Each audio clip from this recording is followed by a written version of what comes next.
Hey budget gardeners, Vita Loca here. Join me today in my Hosta garden while we talk all things Hosta. So let's go.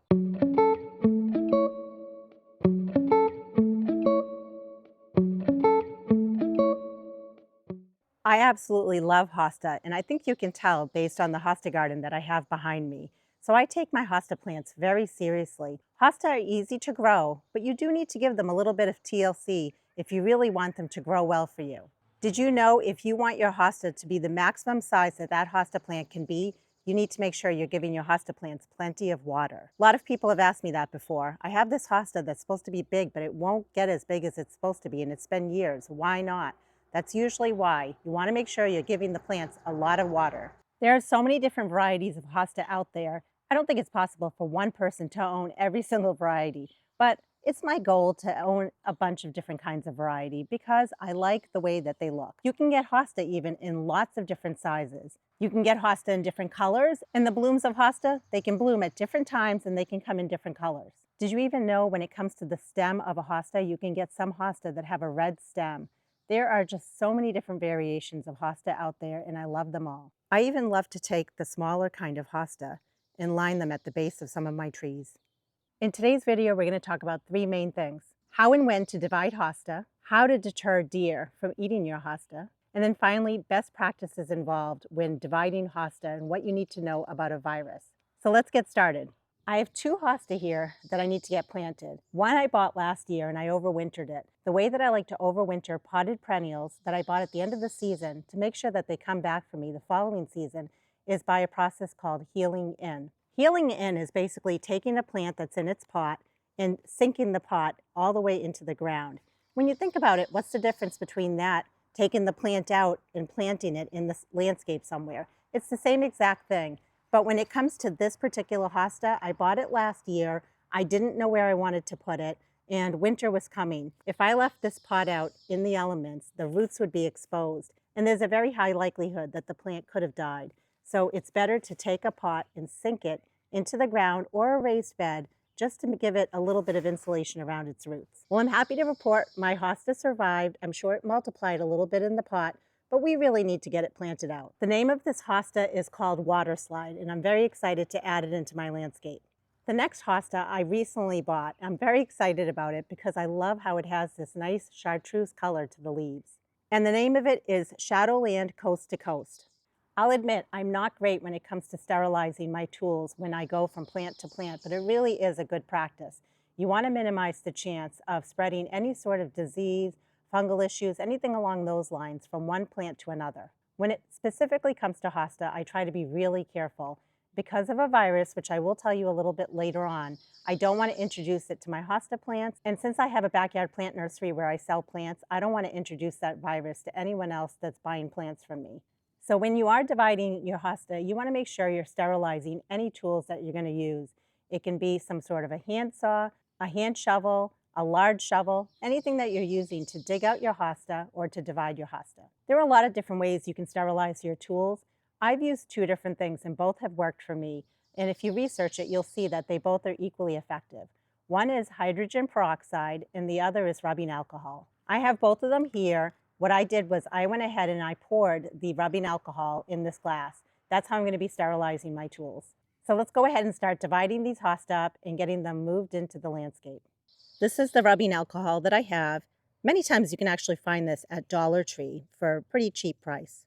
And this is a hydrogen peroxide. Again, you can easily find this at Dollar Tree or local stores. Today we're just going to be using a small hand shovel. Let's go ahead and sterilize it. I did not add any water into this. This is 100% of the solution. If you wanted to, you could do a 1-to-1 solution and mix it with water. And it's really up to you how long you want to soak it. I just usually put it right in and take it right out. I also have this handsaw. It's by Corona, but there are a lot of different handsaws out there. And this hand pruning saw is wonderful for dividing different plants. You just press this button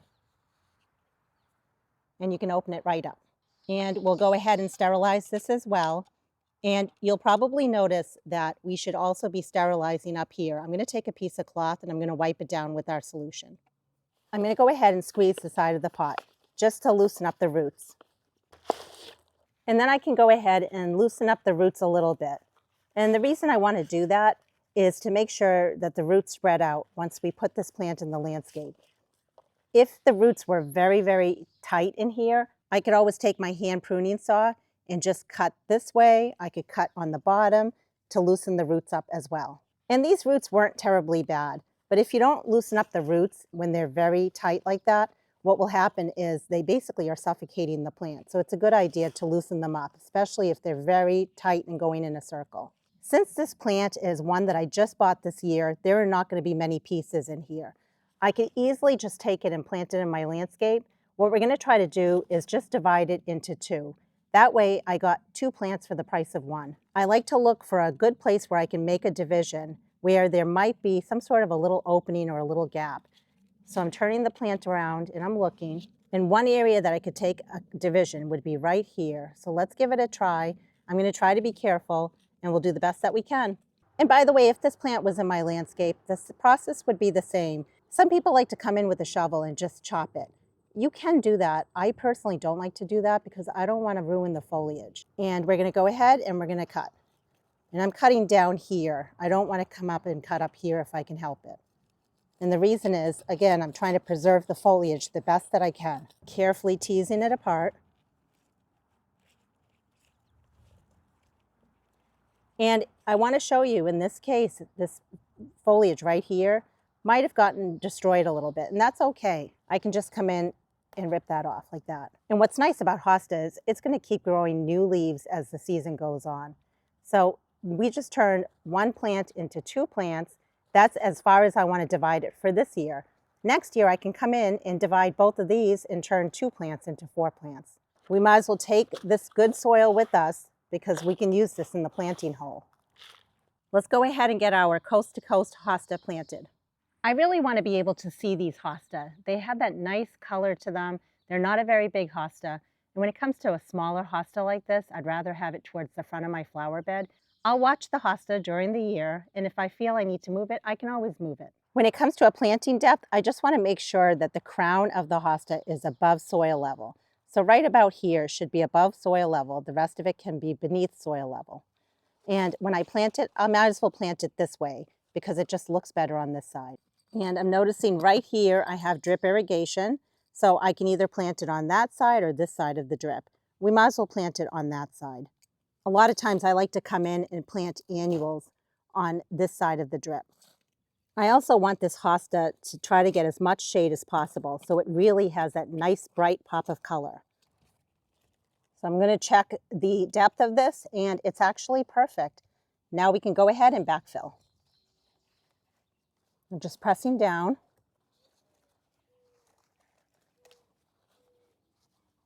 The best time to divide your hosta is usually early to mid-spring. Well, here we are late spring and I'm doing this job. I have been able to successfully divide and move hosta really during any part of the season. I prefer not to do it though in late fall. I really want the roots to establish themselves.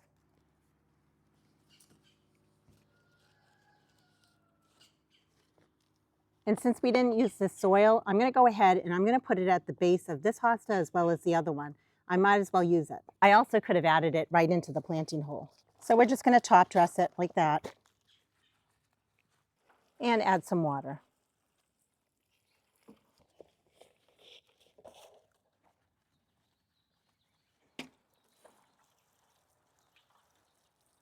Now, time to sterilize our tool and our other tool. Let's go ahead and remove this from its pot. Again, this is the water slide, and I can tell just by squeezing it that it is definitely pot bound. First thing I'm going to do is just clean it up. Like I mentioned, I overwintered this, so over time it got leaf litter, there are weeds at the bottom of it, and there's no use in bringing all of that with us when we get these planted. The next thing we're going to do is just loosen up the roots. So this is that example I was telling you earlier, where you can take a hand pruning saw, some sort of knife, whatever you have that's sharp. Just be very careful with sharp objects like this one. And you can come in and just cut a little bit, just to help the plant.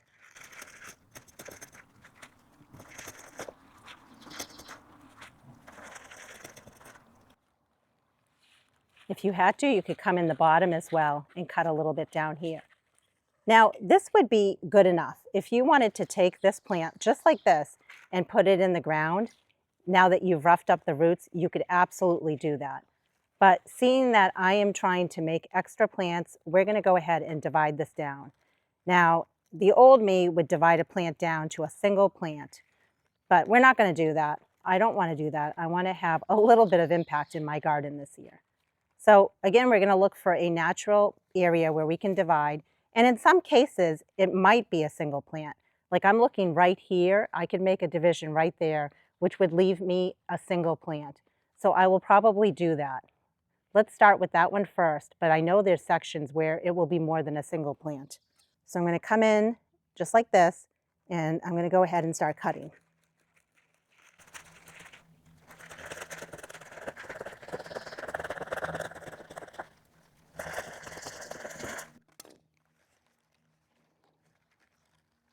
And now I'm pulling,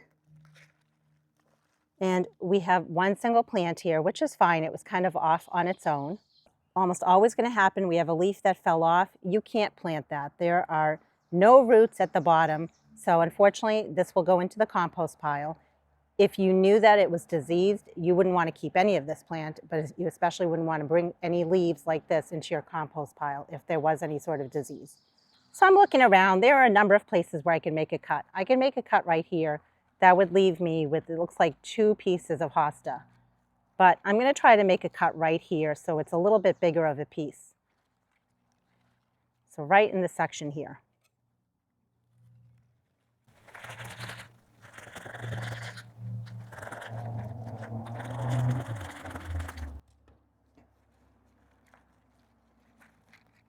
I'm just being gentle, teasing them apart. And that's a nice big piece. I could come in here and cut it right there, but we're going to leave it as is for this year. Next year, I can definitely divide this more. We still have a nice big section here. Let's go ahead and cut this up a little more. I'm using a lot of restraint here. I really want to cut these down into single pieces.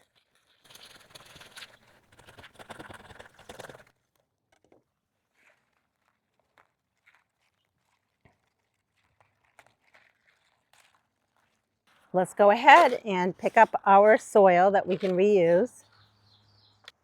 And we just turned that 1 hosta into 4 hosta pieces. But there are a lot more pieces in there if you actually wanted to divide them down more. I told myself I'd be strong, but I can't help it.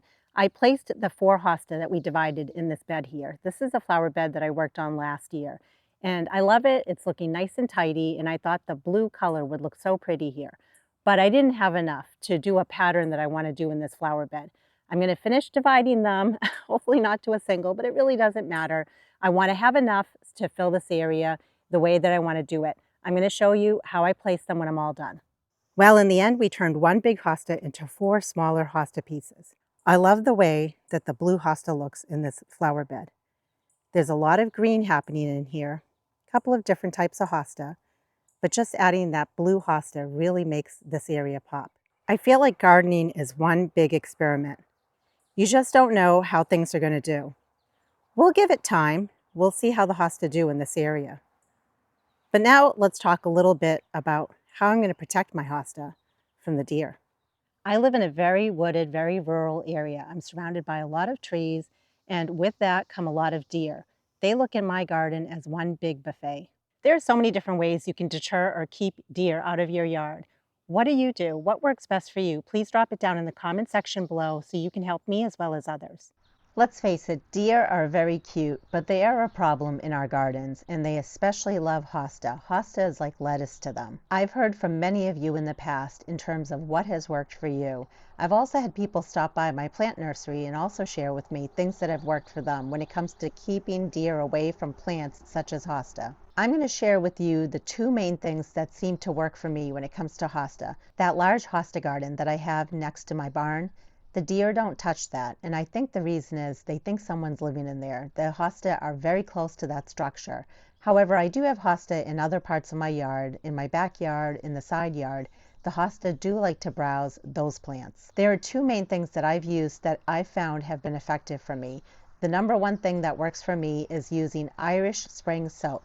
A few of you had shared with me that Irish Spring soap works for you, so I gave it a try last year, and I have to tell you, it definitely works for me. There are a few different ways that you can apply Irish Spring soap around your yard.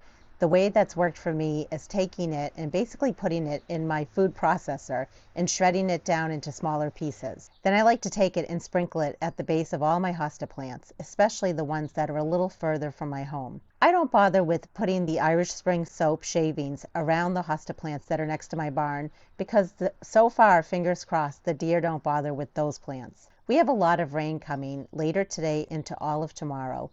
Once this rain has passed, I'll go ahead and reapply the Irish Spring soap. And that's what I've found. No matter what you're putting in terms of a deer repellent, you want to make sure you reapply it, especially after you've had some heavy rain. I have a nice big bowl of it that I recently just shredded down using my food processor.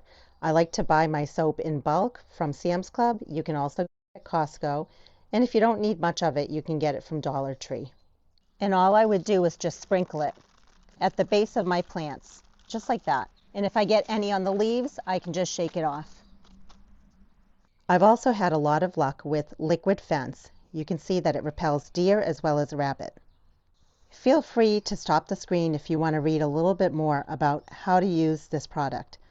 You can also find more information on this product online. Now that I've shared the two things that have worked for me, I'm going to share some other things that I found on the internet that might be helpful for you. One of them would be simply planting plants that are considered deer resistant. There's a whole list of them. You would just have to do a search on the internet. But I'm pretty sure from what I've also read, no plant is 100% deer resistant. In other words, if deer are really hungry, they're going to browse a plant. Fencing is also a great option. Fencing can be expensive, but there are some options that you have that can be a little low budget. A number of you have mentioned fishing line, and honestly, it's something that I still want to try. And let me share a little bit more about the fishing line. You want to use high test 30-pound or more monofilament fishing line. You want that fishing line to be about 30 to 36 inches above the ground. And you want it to be about 2 feet beyond the outside edge of the garden space that you're trying to protect. According to the University of Minnesota's website, they say a deer approaching a garden after dark will encounter an unseen force pressing against its body, causing it anxiety and discomfort, which is the reason why it would then turn away. Some people have tried what's called hazing or frightening the deer, which is some type of motion-activated sprinkler. You have lights, there's noisemakers, there could be some sort of a radio, or even a dog. If you have a dog, the noise of the dog might scare the deer away. Other people swear by using urine, such as coyote urine, and then others have told me human hair. Just taking some of your hair and sprinkling it around the base of your hosta is enough to keep the deer at bay. Another option is to make a spray, some sort of a DIY deer repellent spray. If you do a search on the internet, you'll find a lot of different recipes out there. I'll continue using the Irish Spring soap. I'll keep you posted if I have any issues with it. Fingers crossed.